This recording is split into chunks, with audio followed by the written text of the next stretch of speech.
And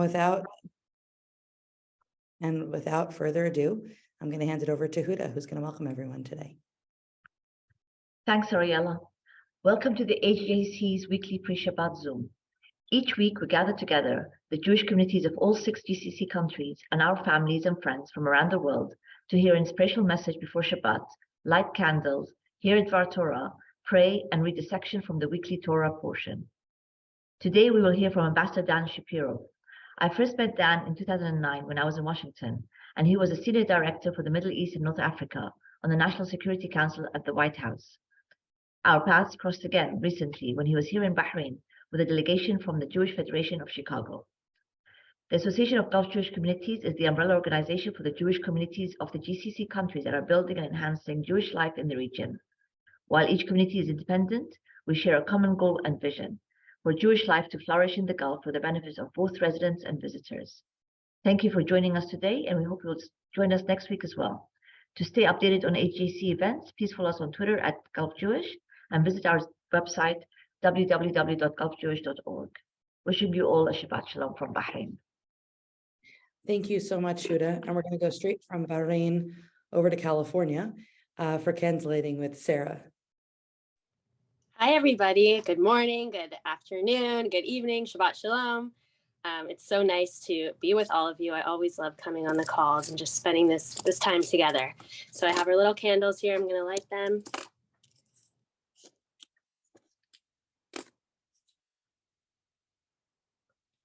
Baruch atah Adonai Eloheinu melech haolam asher kiddushanu b'mitzvotav v'tzivanu lahadlik ner shel Shabbat.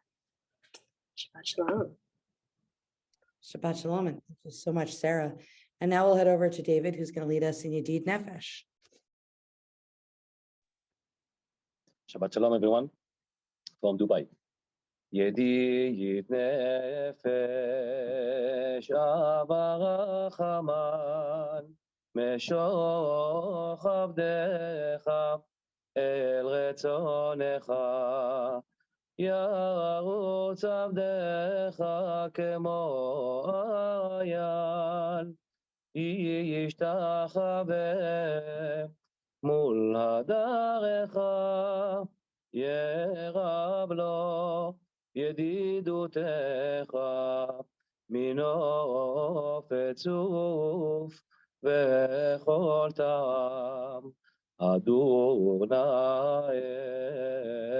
Ziva Olam Nafshi Cholat Ahavatecha Ana Elna Refana La Beharot La Noam Zibecha Az titchazek v'titrape v'hayta lach simchat olam v'tik yemuna rachamecha v'chusanam alamahu becha ki zekamam נחשפתי לראות בתפארת עוזך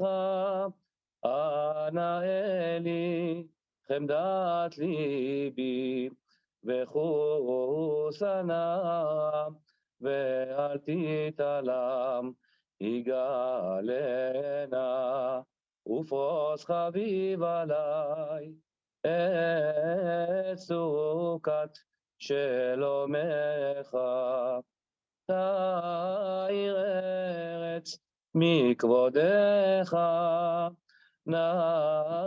נגילה ונשמחה בך, מהר אהוב כי במועד,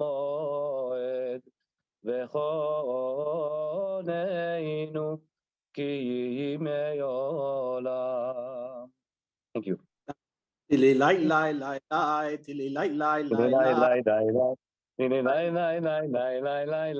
light light. Join me, Alex. Tilly light light light light light light. לך דודי לקראת כלה, פני שבת נקבלה. לך דודי לקראת כלה, פני שבת נקבלה. שהמור וזכור בדיבור אחד, ישמיענו אל המיוחד, אדוני אחד ושמו אחד, לשם תפארת ולתהילה. לך דודי לקראת כלה, פני שבת נקבלה. לך דודי לקראת כלה, פני שבת נקבלה. לקראת שבת לכו ונלכה, כי מקור הברכה מראש מקדם, נסוכה סוף מעשה במחשבה תחילה. לך דודי לקראת כלה, פני שבת נקבלה. לך דודי לקראת כלה, פני שבת נקבלה. מקדש מלך עיר מלוכה, קומי צאי מתוך הפכה, רב לך שבט בימי קבחה, ויהיו יחמול עלייך חמלה.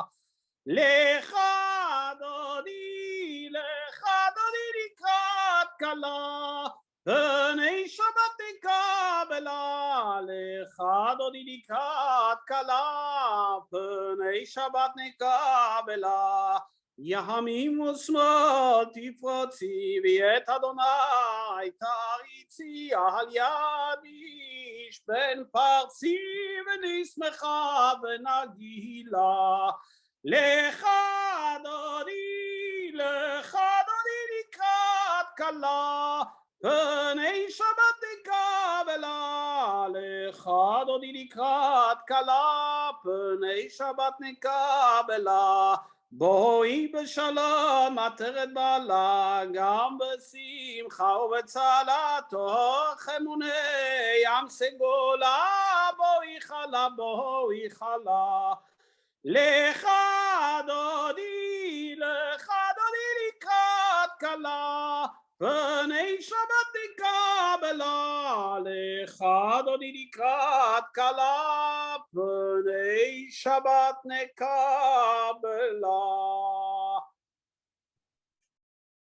Thank you very much, Alex and David. And now we'll head over to Marcy, who's going to introduce today's speaker.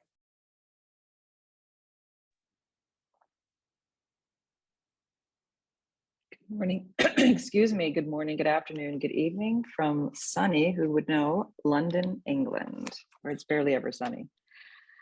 It's so great to see everyone after a long hiatus, and it's my honor today to be able to introduce my new great friend and colleague, Dan Shapiro. We are currently associated through the Atlantic Council, where Dan is a distinguished fellow. If you don't know Dan, he has enjoyed an exceptional foreign service career in the United States. He is a Middle East policy expert. He has been the advisor to presidents, national security advisors, and other key members of the US legislature and leadership. And most recently and prominently, Dan served as the US's ambassador to Israel from 2011 to 2017. We could not find today a better speaker who is more of an expert in the relationship between US, Israel, and the region. And this is an incredible asset, as in his new role, Dan is leading the Atlantic Council's N7 initiative, which I hope he will speak about, which is providing thought leadership, program and policy advice to both the Negev Summit, the leaders who met in the Negev, the Abraham Accords, and also making very tangible progress in moving the Abraham Accords forward in a new paradigm for the Middle East. So thank you, Dan, for being here today.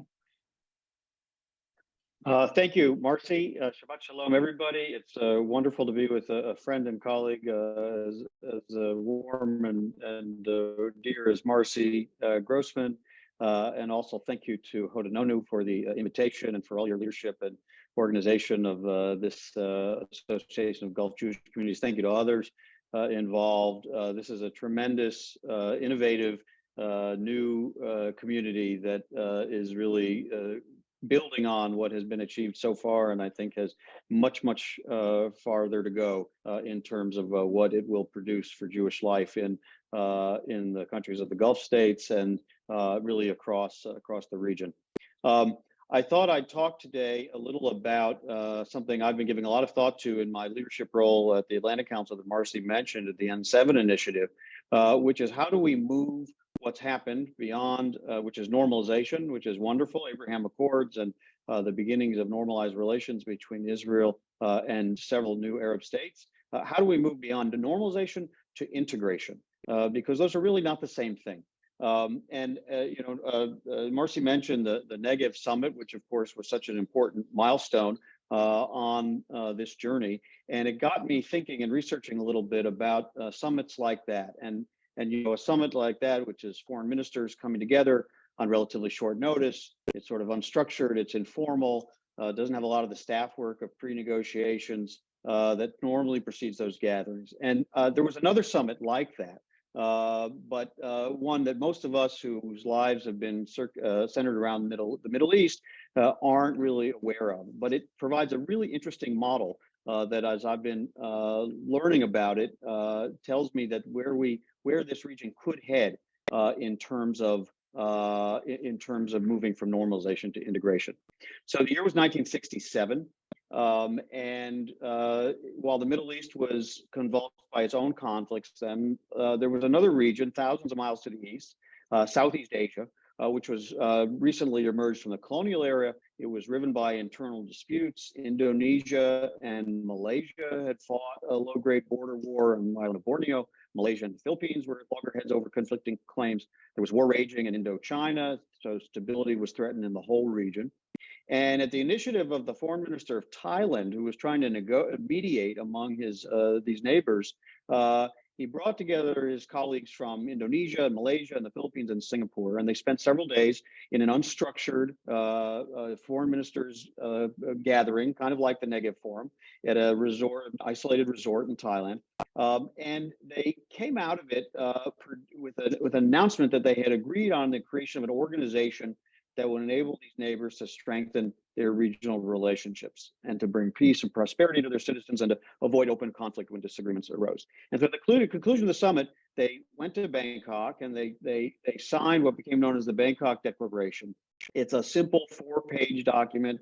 It announces the formation of ASEAN, the Association of Southeast Asian Nations, which is much better known by that name today, ASEAN. And to be honest, this document did almost nothing else. It had a few paragraphs about boilerplate language about neighborliness and increased cooperation in various fields and promoting peace and stability, and a pledge to convene regular meetings of foreign ministers. And that was it. And it reads like thousands of communiques that you've read drafted at multilateral meetings. It could have amounted to very little. But from those very modest beginnings in 1967, an organization emerged that far outstrips the expectations of even its founders. And it took time, but today ASEAN represents this extraordinary exercise in regional integration, something that the Middle East really still has a long way to travel to get to. And just to 2-3 minutes on that journey. So they started with regular meetings of the foreign ministers, the five founding members. By about 1976, about 9 years later, they started having heads of state summits. And the foreign minister meetings became preparatory for these heads of state meetings, which happens as much as twice a year. Today, we have regular meetings of ministers with every area of responsibility, the energy ministers, the health ministers, the trade ministers, the agriculture ministers, and so on, meeting together with their ASEAN counterparts. They've created a rotating chairmanship and the secretariat, and the leadership passes among its members, and that coordinates gatherings and assists in implementation of projects. And sure enough, not surprisingly, other countries saw there were advantages in being part of this membership. So in 1984, Brunei Dar es Salaam joined. And in 1995, Vietnam joined. And in 1997, Laos and Myanmar joined. And in 1999, Cambodia joined. It brought it to its current membership of 10 member states. And they today represent a population of some 670 million citizens. And of course, substantively, the organization expanded too. So in 1992, they signed an ASEAN free trade agreement, a free trade zone across the entire membership to eliminate tariffs and customs duties. In 2009, they established a human rights body to hold each other accountable to certain standards. They began negotiating as a bloc together with other powers, free trade agreements with Australia, New Zealand, with China, with India, with South Korea.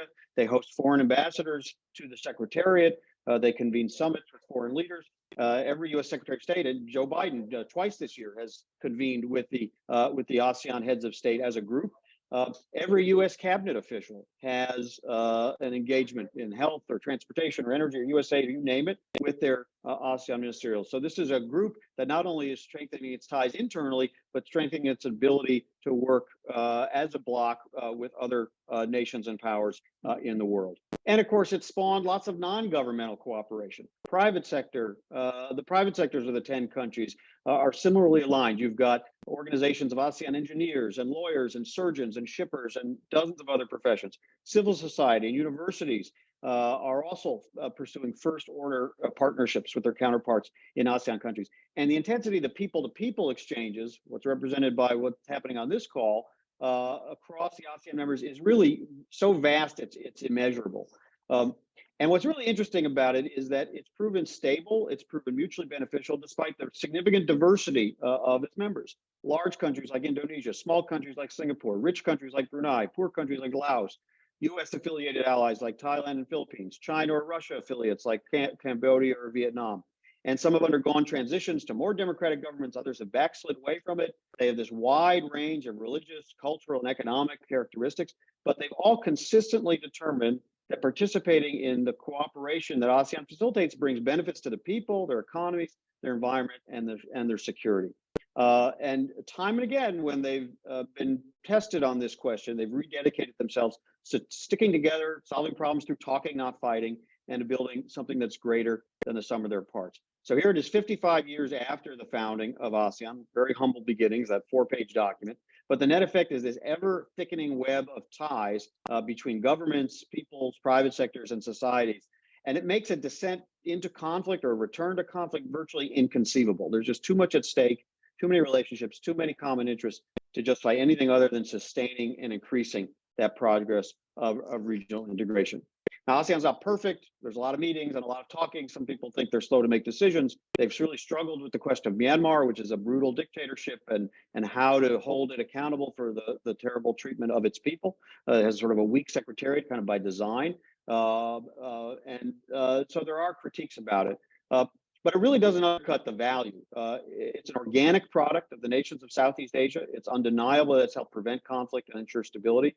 And it's given rise to incredible growth and prosperity in the region, a 100-fold increase in GDP in the first 50 years. And by some estimates, ASEAN will have the world's 4th largest economy by 2030. And this has been obviously beneficial to the people of the ASEAN countries, but also to other countries. The United States has invested significantly in this partnership because it sees that it has value in a strategically vital region to promote values we share, like rule of law, freedom of navigation, and the like. So the question then posed for people like us, focused on the Middle East, is how relevant is that ASEAN model to a potential organization supporting regional integration in the Middle East and North Africa? Should it have a secretariat? Should it operate by consensus? Should it negotiate as a bloc with other countries? I don't know the answers to any of those. Those are questions that the member countries of such an organization would have to decide. And an organization in the Middle East and North Africa is obviously going to look different in certain respects. It needs to be organic to the region. It needs to represent the members' individual and collective interests, their security needs, their economies, their histories and identities and cultures. There are government initiatives like the Negev Forum. There are non-governmental initiatives like the N7 initiative that Marcy and I are involved with, the Atlantic Council, that have a lot to do to help secure the benefits of normalization. And that's really important, especially in this near-term phase. But I want to say this very carefully. Normalization is an event. It happens.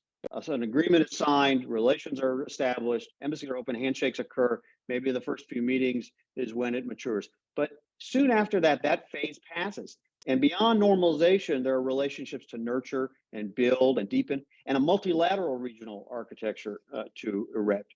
Regional integration really is a sea change in thinking about how the nations of the MENA region will relate to one another in the decades to come. It's going beyond building trust, that's the first phase, to sustaining these inherently trusting relationships. It goes beyond proving the mutual benefits of the partnership to internalizing the logic that there are deeper gains to be harvested from thinking and acting collectively than from viewing all interest through an individual lens. And as ASEAN teaches us, integration isn't held back or doesn't need to be held back by the diversity of MENA countries, sizes, economies, political systems, cultures, and religions. So even in these kind of very exciting post-Abraham Accords days, MENA is not there yet. It takes time, but the potential and the building blocks are there. Regular multilateral meetings of senior officials, prospect of similar meetings of officials and experts with specific responsibilities in certain fields like energy, health, education, defense, and so on. Free trade agreements, as the UAE and Israel have, and Bahrain and Israel are negotiating, and maybe one for the whole region. And the emerging people-to-people and private sector and civil society links that gatherings like this one contribute to. Believe it or not, when you gather every Friday for Shabbat, you're helping build the integration of the MENA region, because every little strand of that process builds this thick web of ties. So as one building block stacked on another, as more citizens benefit in their lives, just as with ASEAN, the club of regional integration is one that others are going to want to join. So right now we have Israel and 5 Arab states with official relations, 1 or 2 that are kind of partway there.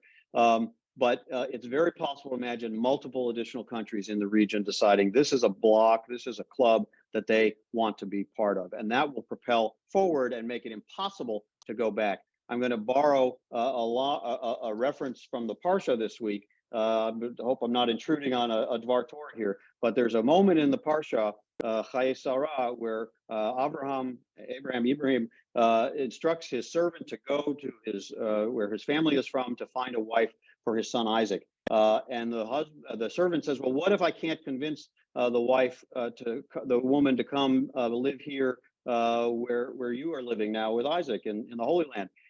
Should I bring Isaac to her? And Abraham says, no, under no circumstances must you take my son back there. This is where we are. This is where we're going to stay. This is where we're going to build our future. And that ethos of we don't go back. We keep moving forward. We don't allow ourselves to regress. We certainly don't allow ourselves to go back to the ways of old that held us back, that held this region back, that allowed conflict to rule rather than cooperation to rule. That is the spirit in which this aspiration of integration must occur. And I'll just close with this. One day, there will be such an organization established. And when it is, there's a very logical name it should have. And it borrows also from the ASEAN model. And that would be AMENA, A-M-E-N-A, the AMENA countries, the Association of Middle East and North African Countries. But why is that such a perfect name? Because as people on this call surely know, AMENA means trustworthy and reliable in both Hebrew and Arabic. It's a feminine form of that adjective that applies well to states, which are feminine nouns in Semitic grammar. And AMENA, once that name is adopted, will instantly signal with trilingual clarity that it represents a community of trust and reliability and common interests and the common benefits of security and prosperity. It's going to take time to realize this vision. The precise form it'll take over time can't be known at its outset. But like the founders of ASEAN 55 years ago, today's MENA leaders have before them this profound opportunity to build an integrated region that bears no resemblance to what's come before it and can positively affect the lives of all who live within it. With that, I'll wish everybody Shabbat Shalom, and thank you for the opportunity to be with you. Thank you so much. That's definitely very inspiring as we go into Shabbat and thinking about what the future could hold for the region. So thank you so much for speaking with us today, Ambassador Shapiro. And now over to Alex. We're going to change up the order a little bit for some of our speakers. So over to Alex for some Parsha reading. So we are reading this week Chaye Sarah, who is actually talking about Sarah, the wife of Abraham. And every year on this occasion, there is an estimated 40 to 50,000 Jews from all around the world that are coming to the city of Hebron and Kiryat Arba and spending Shabbat over there. So I don't know how many of you already visited the cave of the patriarchs, Ma'arat HaMachpelah, but it's really a great idea. Maybe we should next year make an event over there. ואברהם זקן בא בימים ואדוני ברך את אברהם בכל ויאמר אברהם אל עבדו זקן ביתו המושל בכל אשר לו שים נא ידך תחת ירכי והשביעך באדוני אלוהי השמיים ואלוהי הארץ אשר לא תיקח אישה לבני מבנות הכנעני אשר אנוכי יושב בקרבו כי אל ארצי ואל מולדתי תלך ולקחת אישה לבני ליצחק ויאמר אליו העבד אולי לא טוב האישה ללכת אחריי לארץ הזאת ההשב אשיב את בנך אל הארץ אשר יצאת משם ויאמר אליו אברהם הישמר לך פן תשיב את בני שמה אדוני אלוהי השמיים אשר לקחני מבית אבי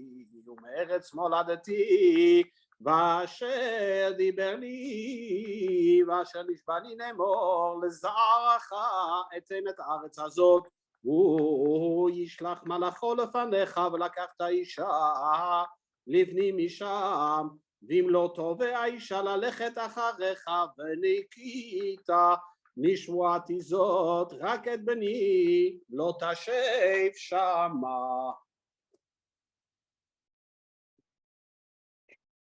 Thank you, Alex. And now over to our other Alex, who's going to read the English translation. Thank you, Shabbat Shalom. Abraham was now old, advanced in years, and the Lord had blessed Abraham in all things. And Abraham said to the senior servant of his household, who had charge of all that he owned, "Put your hand under my thigh, and I will make you swear by the Lord, the God of heaven and the God of the earth, that you will not take a wife for my son from the daughters of the Canaanites among whom I dwell, but will go to the land of my birth and get a wife for my son Isaac." And the servant said to him, "What if the woman does not consent to follow me back to this land? Shall I then retake your son back to the land from which you came?" Abraham answered him, "On no account must you take my son back there. The Lord, the God of heaven, who took me from my father's house and from my native land, who promised me on oath, saying, 'I will assign this land to your offspring,' he will send his angel before you, and you will get a wife for my son from there. And if the woman does not consent to follow you, you shall then be clear of this oath to me, but do not take my son back there." So the servant put his hand under the thigh of his master Abraham and swore to him as bidden.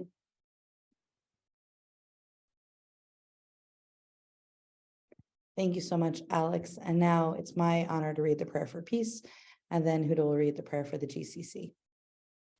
So this is the prayer for peace adopted from Rabbi Nachman ben Fega. Lord of peace, divine ruler, to whom peace belongs, master of peace, creator of all things, may it be your will to put an end to war and bloodshed on earth, and to spread a great and wonderful peace over the whole world. Help us and save us all, and let us cling tightly to the virtue of peace. Let there be a truly great peace between every person and their fellow, and let there be no discord between people, even in their hearts. Let us never shame any person on earth, great or small.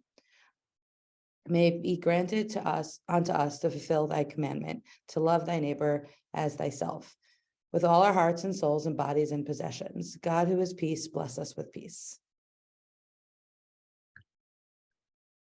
Thank you, Riella. May he who gives salvation to kings and dominion to princes, whose kingdom is an everlasting kingdom, who delivers his servant David from the evil sword, who makes a way in the sea and a path through the mighty waters, bless and protect, guard and help, exalt, magnify and uplift His Majesty, the King of Saudi Arabia, His Majesty, the King of Bahrain, His Majesty, the Sultan of Oman, His Highness, the President of the UAE, His Highness, the Emir of Kuwait, His Highness, the Emir of Qatar, and their crown princes. And may the Supreme King of Kings, in his mercy, put a spirit of wisdom and understanding into their heart and the hearts of all their counselors and officials to deal kindly with us, the house of Jacob, and all the people of this land. Be their shelter and stronghold, and let them not falter in their days and in hours. May these lands be blessed, and stability, prosperity, and peace. May this be his will, and let us say, Amen. Thank you so much, Huda. And before we go over to David for Shalom Aleichem, just one quick one quick commercial, I guess, for next week. We'll have Yasmin with us. Actually, Rabbi Sarna is going to join us, so he'll say a quick Dvar Torah, but we're going to have Yasmin with us, who's going to actually speak about her work renovating the oldest synagogue in the GCC while paying homage to its historical roots. So I think it'll be really interesting. We hope you'll join us. And until Rabbi Sarna joins, I guess, David, you know what, since you anyway have a quick timeline, why don't you just kick us off with Shalom Aleichem.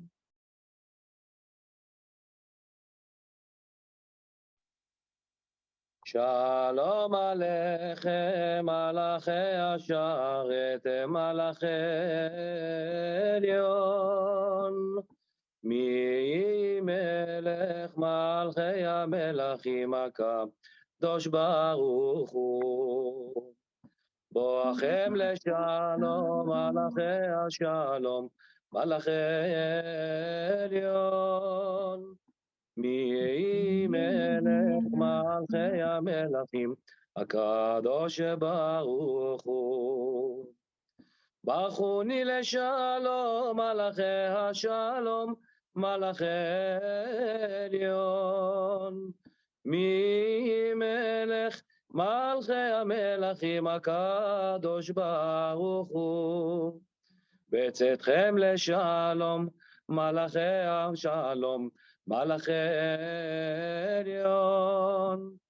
מי מלך מלכי המלכים, הקדוש ברוך הוא. Shabbat Shalom. Excellent. Shabbat Shalom. Thank you, David. And now we'll head over to Rabbi Sarna for a couple quick words of a Dvar Torah for today's Parsha. I hope everybody's doing well. It's so good to see everybody. Greetings to Ambassador Shapiro, Ambassador Marcy Grossman, Ambassador Hudanunu, and I believe that there are a number of other embassies or ambassadors who are joining, friends, family, colleagues. There's something which is so intriguing about this week's Torah portion, which I think is relevant to us. You know, if you were to do a word count of this week's Torah portion and see how much of it is actually repetition, retelling of a story, not the story itself, but the retelling of the story in the through the mouth of Abraham's servant. Abraham's servant is sent to go find a wife for Abraham's son Isaac. And through a series of miracles, he happens upon Rebecca and he discusses with the family, and then Rebecca joins him, and ultimately Rebecca and Isaac wed. But here's the thing, it's the servants speaking, seemingly mundane, repetitious versions of the story, which takes up most of this week's Torah portion. Why is that? There's a beautiful midrash that says something like this: Yafeh sichatan shel avdei avot. More precious is the simple speech of the servants of our matriarchs and patriarchs, mitoratan shel banim, even in the Torah of their children. That is, there's something so powerful and so value-laden about the simple speech that occurs between people, even with the servant of Abraham, that in some way has greater value than the Torah as it was delivered. Sometimes we underestimate how important it is, the everyday conversations that we have with other people. What is it that when we are simply standing in line, transacting, whatever it is, even this simple saying goodbye or hello to somebody, the way we greet somebody, even the simplest words, the truth is, Rabbi Nachman of Breslov says, if you want to understand how the Shekhinah, how the divine presence is doing in this world, you don't have to look in the Beit Midrash, you don't have to look in the houses of study or houses of worship. All you have to look at is the Sikha. You have to look at the simple speech, the way people are communicating with each other on an everyday level. It's that kind of simple speech which is really the stuff of community. That's what builds a sense of community. Not so much when someone's giving a Dvar Torah how they speak, but the way we interact with each other on a regular basis. Here on these Zooms, we've had a very special kind of simple speech. We're actually, we're just a few months off of the 3rd anniversary of these Zoom calls. Started initially as a way to bind people in community when the lockdowns first started, to share information about where and what and how, and also to give people a sense of inspiration and enlightenment, just one ray of sunshine in a dark week. And look at the sense of community that we've built. How many times has it happened to me that someone comes over to me and says, hey, you're not just a Zoom box, but I've seen you many, many times, and vice versa. So let us not underestimate the power of the simple speech. That's the lesson of the servant of Abraham. Thank you very much, and Shabbat Shalom. Shabbat Shalom, and thanks everyone for joining us. Join us here again, same time, same place, next Friday. Take care. Shabbat Shalom. Shabbat shalom.